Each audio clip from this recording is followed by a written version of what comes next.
हज़रत इमाम अहमद बिन हम्बल को खल्क़े कुरान के मसले में जब जेल खाना ले जाया जा रहा था कोरा मारने के लिए, तो उस जेल खाना से इब्नुल हैसम बाहर निकला।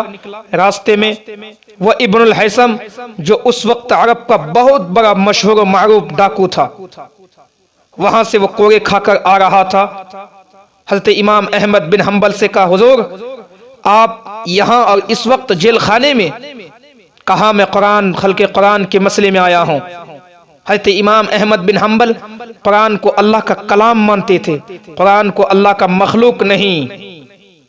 जब मालूम हुआ गवर्नमेंट को कि अहमद बिन हम्बल कुरान को ये अल्लाह का कलाम मानता है, कुरान को अल्लाह का मखलूक नहीं मानता है, तो हज़रत इमाम अहमद बिन हम्बल को कोरे मारने के लिए ले जाया जा रहा था। उस वक्त ये जुमला दिया था इब्नुल हैसम, अपने वक्त का बहुत बड़ा डाकू, कि हुजूर मैं तो ये सभी मर्तबा कोरे खाकर जा रहा हूं, फिर मैं डाका जनी करूंगा।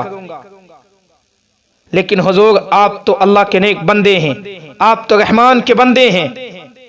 ये बातें हजरत इमाम अहमद बिन हम्बल को इतनी पसंद आई कि जब खल्क़े कुरान के मसले में अहमद बिन हम्बल रहमतुल्लाह अलैह को जब कोरे मारे जाते थे, तो दर्द से आह की आवाज नहीं निकलती थी, बल्कि इमाम अहमद बिन हम्बल की जुबान से यही बातें निकलती थी, अल्लाह इब्नुल हैसम की मग़फ़िरत फरमा दे।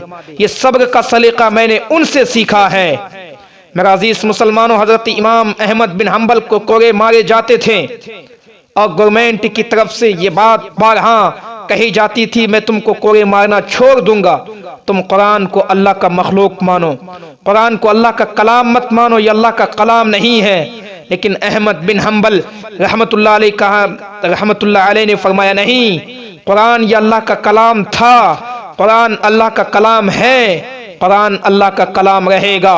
तुम जितना चाहो मारो, लेकिन मैं कुरान को अल्लाह का मखलूक नहीं कहूंगा।